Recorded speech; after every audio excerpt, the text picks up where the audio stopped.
Today we are going over digital workflows with Whitney, and I'm Whitney. So nice to meet you all. I wanted to do a few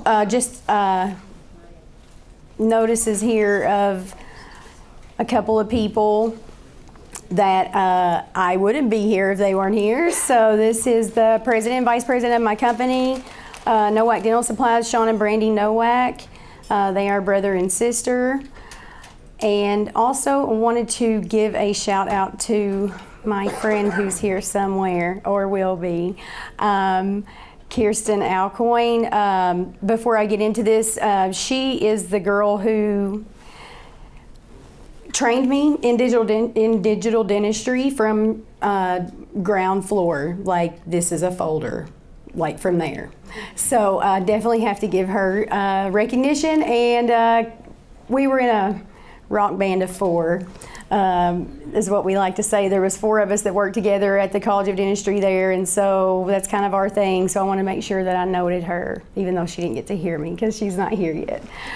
I won't read this whole thing about myself, but I have been in dentistry since 2010.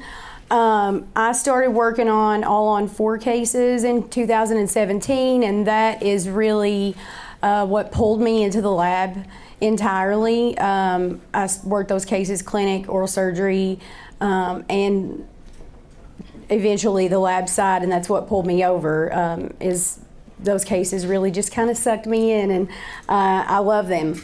And so I'm the customer success manager at Nowak Dental Supplies now, and I could go on and on and on about all the things that I've done in dental, but if you have any questions about anything later, feel free to ask. So go ahead and get into today's agenda. We are going to talk about CAD with purpose, which is orders for scanning, scanning for designing, and designing for manufacturing.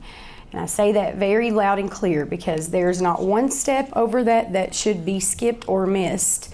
And if it is, then you have to go backwards and go back down.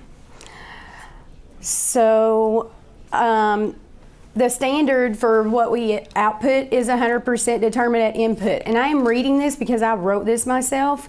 Having the ability to read that at intake and know the abilities and limitations of the software is the key to the discovery and application of your digital workflow. If you have digital equipment in your lab, office, wherever, you have a digital workflow and it's yours.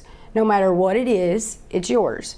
So you can make it the greatest and the most unique, but all those principal guidelines have to be followed.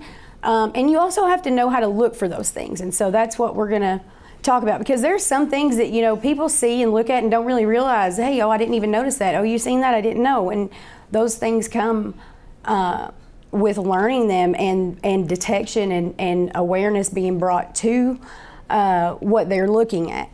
So I'll start here. What if I told you I can design anything fixed that you want on 4 implants with this order? Like anything. Would you believe me? So to go into that, every order selection has a command.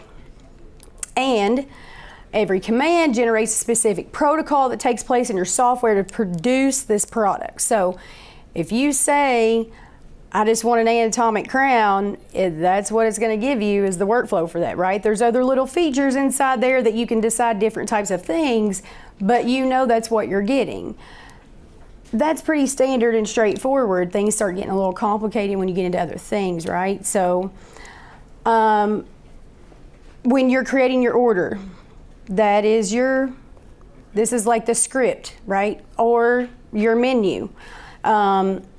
Essentially thinking about this like the McDonald's menu, right? So you know when you go to McDonald's, you get number 1, you're getting a Coke, fries, and a Big Mac.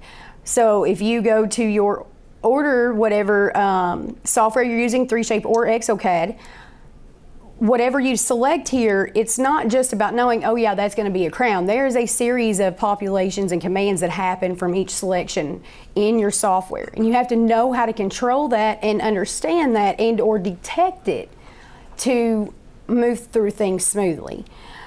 So this is your destination commander. You have to tell it exactly what you want, and then once you do that, understanding that there are parameters, right, for certain products that we want to make, and we have to stay within those guidelines in order to properly utilize the software and be able to move through it the right way. So this is an example. This is an ExoCAD screen if anyone hasn't seen that before. So this, your order form, it's your command control, right? So if you tell your software that you are copy milling something, why would the build wizard or the design tree, why would it make teeth? Why, if you think about that, if you set up an order, you want to do an all-in-4 and you set up as a copy mill, why would teeth not populate there? Does anyone know that? Because it's not, that's a part of the command system of this digital copy milling. It doesn't call for teeth, right? So you can go through the whole thing. There it is. This is a real case. This has really happened. And someone said, oh, I can't figure out why the teeth won't populate. I think my library file's missing. But it wasn't. It was a copy mill. And so, but this is very simple. It's the same concept that you apply in thinking of all things, not just your restrictions, but in how you can apply them more. So, which brings me to the next model work. So we are, and I kind of skipped over that last comment. I had said it, so I didn't want to reread it. But anyway, model work. So that's your next step, right? So we got the script. Now we're going to do the model work. So what are manufacturing obstacles when you're in the model room that you run into a case if you're pouring up models? If they don't send enough information, something's missing, maybe something's not right. Thinking about missing data in an intaglio of a denture, that's equivalent to an air bubble. It's missing. There's nothing there. How you can't guarantee that either way, right? Digital or analog. It's not magic. So the data has to be there. The information has to be there. So why is that relevant? Obviously for the reasons of fit and what we're making, but it's not just that. Like if you're a lab and you're producing a product and you send it out the door, that's a reflection of you and what you're doing. So if we're not knowing that our software isn't giving us the potential of what it could because we're not giving it what it needs or asks for, or maybe even not expanding it as much, we want to grow more, right, in what we're doing. So we have to understand those things to be able to do that.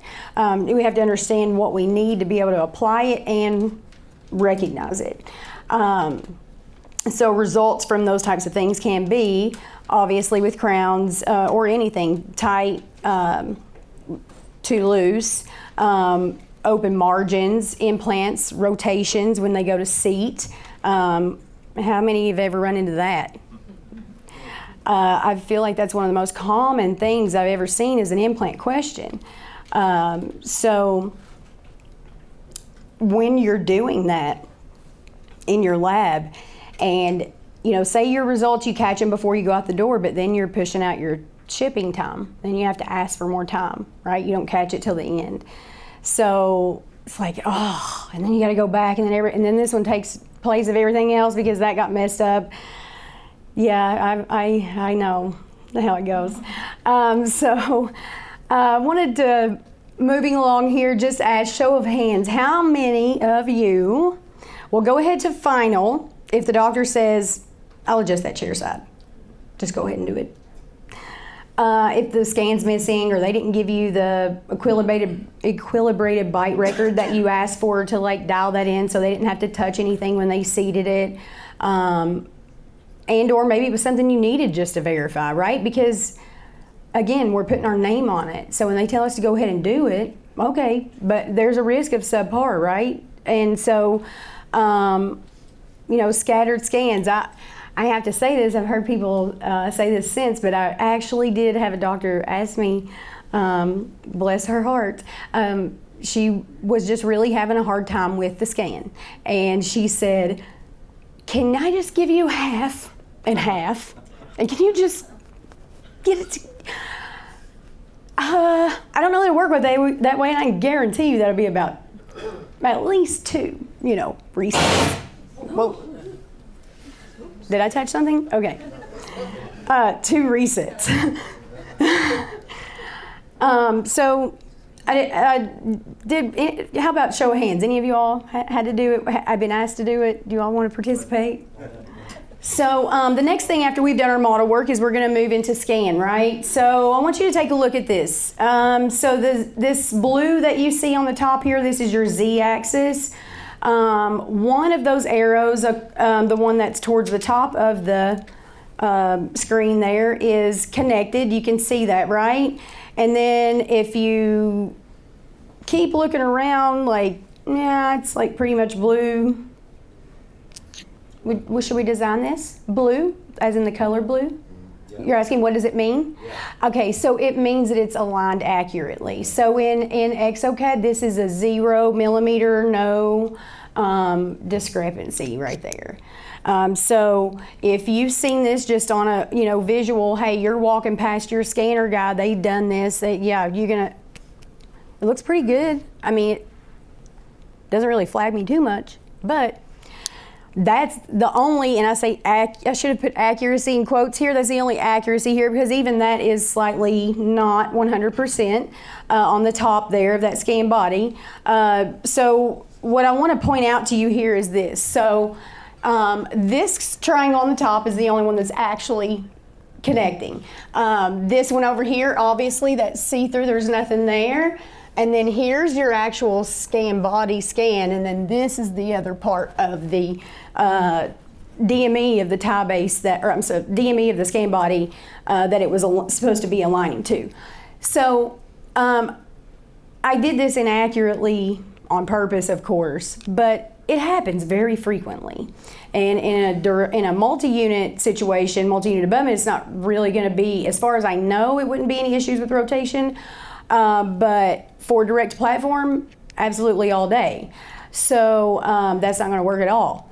And so many of these, third-party scan bodies, which I love, by the way, it's nothing wrong with them, but they all look the same. So a lot of them do. So they look very similar. So, the scan body on tie base, if anybody's ever seen that, that's a cylinder, and it literally sits on top of your tie base.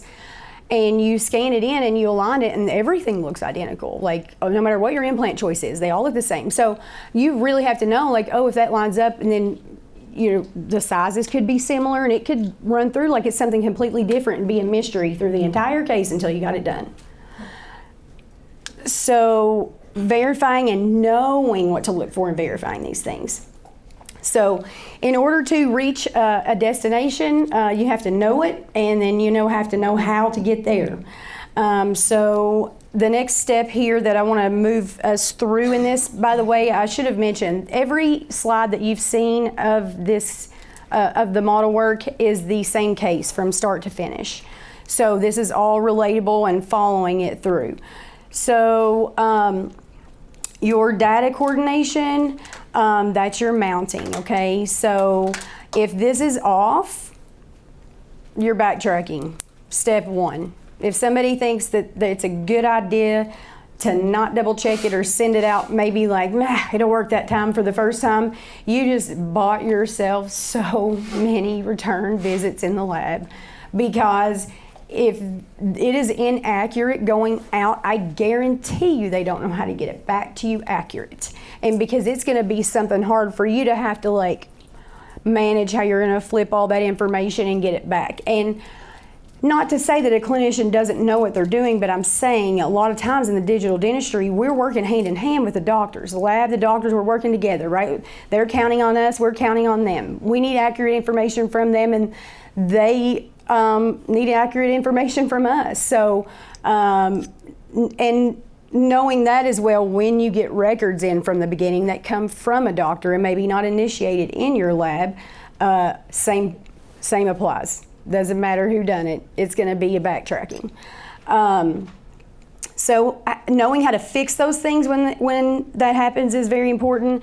And if you say you did a design, you wanted to change it, transfer it to another mounting, another bite, things like this is very, very common and actually going to happen if you're doing a full arch case, because you're going to send it out for a try-in. I would assume most people don't go straight to the zirconia.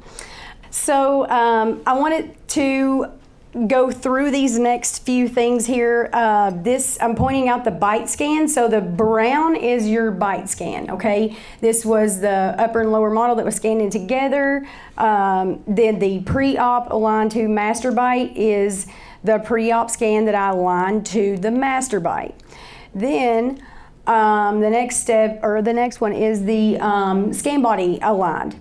So the scan body scan, I aligned, well, actually, let me just go through these and I'll go back because it'll get confusing otherwise. So then this is your gingiva scan that is correct, aligned, and then the antagonist that's aligned.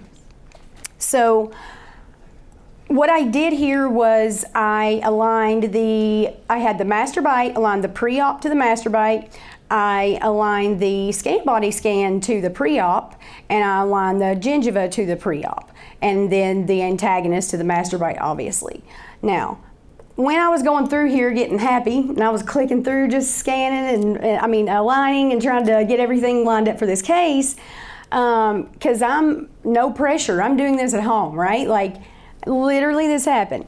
So I'm designing, I go through it and I'm like, I'm going through making 2D cuts because I want to see what, verify myself what I did.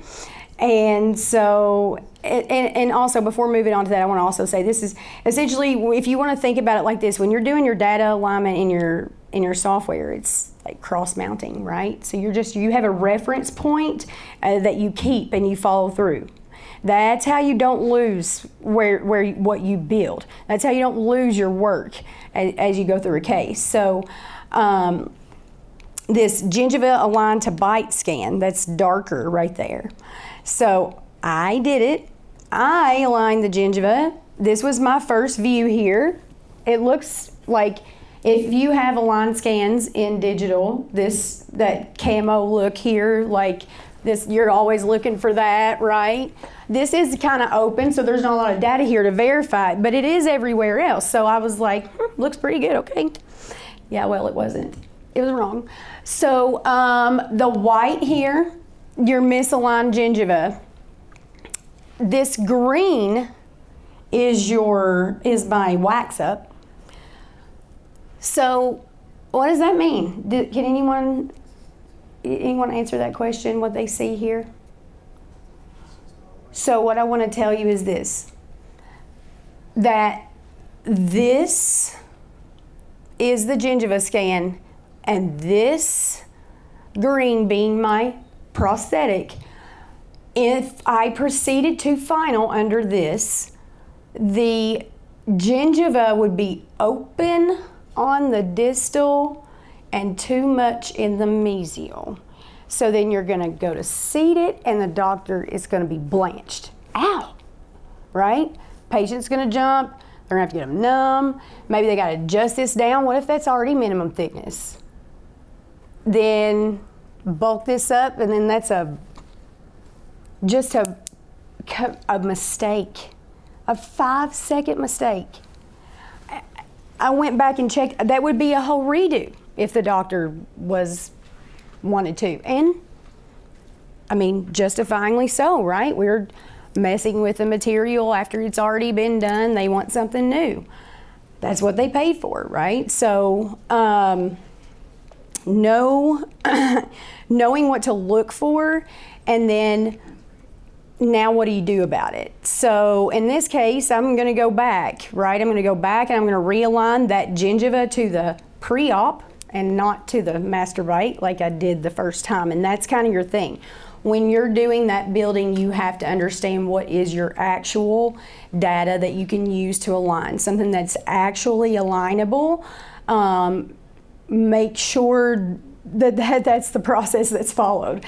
So these questions that I list here, I'm not going to go through them and have you answer all them, but like ask yourself those things, So now, what do we do, right? We're going to correct it. the start over, grind in, we don't know. But the is subpar okay with you? And that's the part that you have to ask yourself and be okay with for yourself. So like I said in the beginning, you have a digital workflow. You have things that you do if you're operating in digital at all. So like knowing and understanding the what can happen as a result from this, and what can happen doing it right. And streamline when you can recognize these things and they're predictable and you know what you're looking for. So that brings me to the next step. So designing for manufacturing. I want you all to open your mind in the next things that I'm going to tell you. If you're already familiar with all this, I'm fantastic. If you aren't, fantastic. I hope that this encourages you to explore more. So STLs, XMLs, PRNs, those are all types of files that we deal with in digital. The PRNs are what goes into the mill that comes out of the CAM software. XMLs are documents we can edit in and out, commands of software. And then you have STL files that are, of course, your products that we produce. So all of those contain commands. I don't even know what all of the inner writings of them are, but like I understand what they do. So knowing that means I understand that I'm responsible for what I put in my software to expect my software to give me what I want. So a lot of times people may think that things are software situations and not necessarily so. So remember how I told you that I could design anything you wanted on 4 implants? Well, you can. Anything. You just have to understand what it's asking for and what you're telling it. The perspective here I want you to take is understanding that any scan can be imported as any type of scan, right? So every type of scan has a designated function, but any scan can be imported as any type of scan. So, well, not CTs, of course. There's whatever transitions, but basically, essentially, what I'm saying in working with the scan data that we were working with, antagonist, pre-op, scan body, gingiva, all those things, you could take a gingiva scan and import it as an antagonist, right? You could do it by accident. But think about that. Those scans do something. So if you want to do more than standard workflow as far as like, hey, this is how you push this button, do that, do this, because your cases aren't standard, hey, push button, do this, do that. Oh, there's a wash on the denture, there's a second try-in, like the crown's coming back for a redo, like all these things happen, right? So I wanted to offer a tip in the middle of this for outsmarting your software. And this is something that I always do, always. And I save my upper and lower full jaw position in a master byte file every time. So, if you're scanning something in Office or in lab yourself, the byte scan portion of it, whether on the Trios intraoral or desktop scanner, it doesn't always capture all of it, right? You're going to have only pieces of it because it's not meant to. It's only supposed to be like a blue byte, right? Like that you can use that and align it. But if once those two arches are aligned accurately, then you have the full entire arch, upper and lower. You can save that in 3Shape or ExoCAD and make it a master byte. And that is your foundation for everything you do moving forward in any case. If they send something out, oh nope, the byte didn't change, whatever, send it back, overlay it. Line it up, make sure, because this is how you can do it yourself and control that. In any order, you open it back up, go into it, align it, or save your master byte from your original. And then when you get your second one back in, you can compare them. So moving through this case, I set it up as it was back from try-in. So we're going to do a reset 1. So the doctor was happy with everything and the patient, and they just want to remove premolars in this case, just the second premolar. So what do? You already set all the teeth up. Oh my God, it's beautiful. They perfectly don't want anything change except move those teeth out, right? Because first of all, there's going to be too big of a cantilever, and second, their dentition didn't really call for it. So I wanted to point out a few things here. So your teeth only, okay? That's all the teeth in the original. Your first premolar on the, did I say first premolar on the right or left? I didn't, I just said upper right. Okay, so it's first premolar to first premolar, that's what it is, and then the upper left molar and then the upper right molar. Okay, and then your gingiva.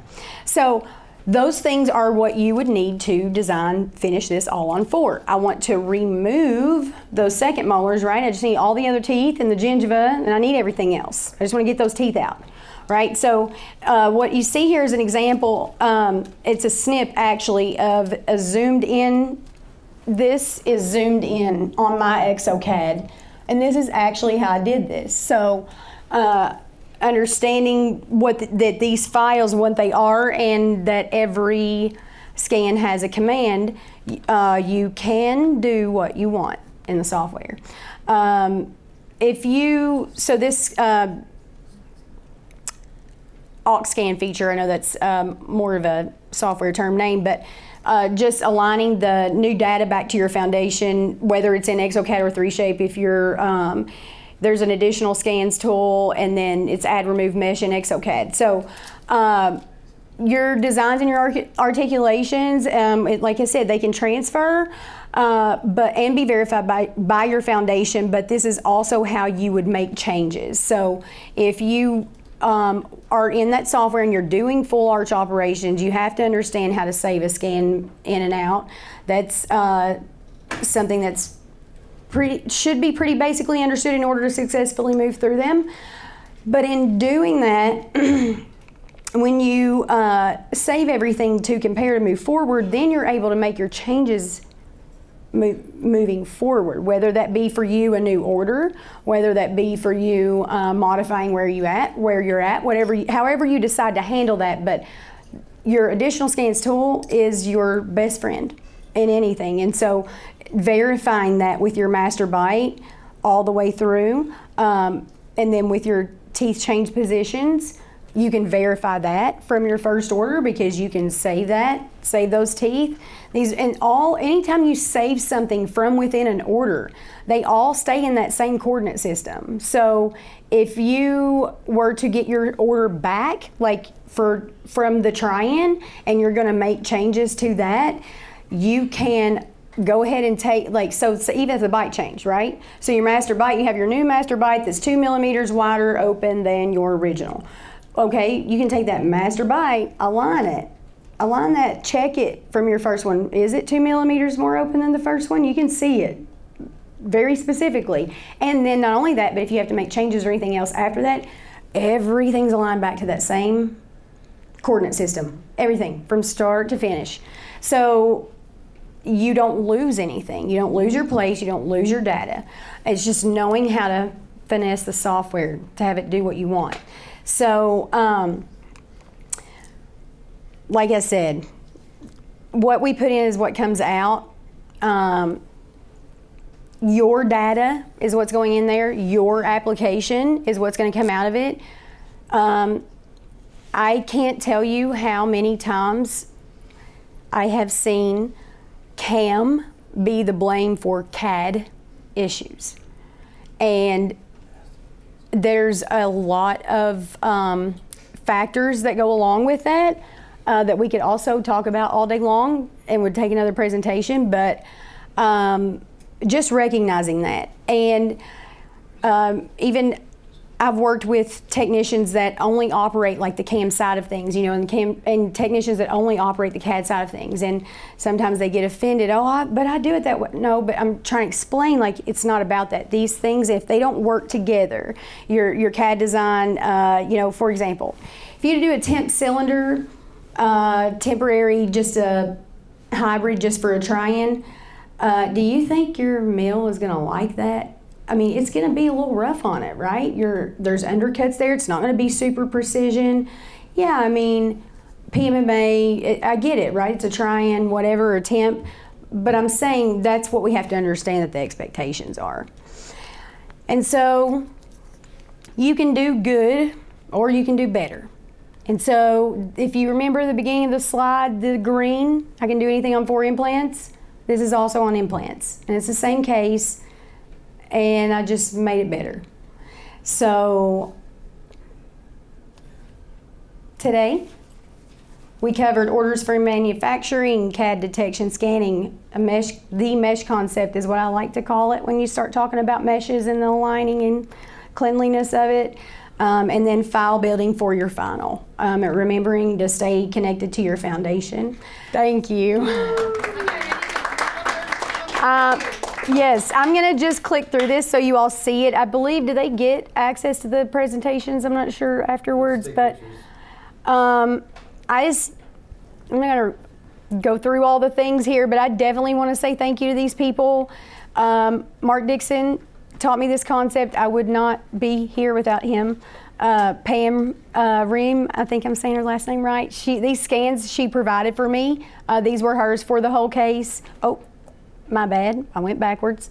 John Wilson, Min Tran, they're both here. Thank you both so much. I don't know what I'd do with either one of you all. And Hidgen, wherever he is, I appreciate him more than he knows, and for Sean, the opportunity to be here at all. I wanted to make sure I thank those people. And I also wanted to let you know, Matt Moran and Hidgen Yang, Director of Sales and Product Manager, you all can get any information that you need from any of us, but we are the Nowak Digital Division team, and we work together a lot. So if you were to buy a product from Matt, and then he's gonna reach out to me, hey Whitney, like, can we get them set up for some training on that type of thing, right? So we're all a team, and Hidgen's the same in that connected. So if you all need any of us, just let us know, but thank you all for your time.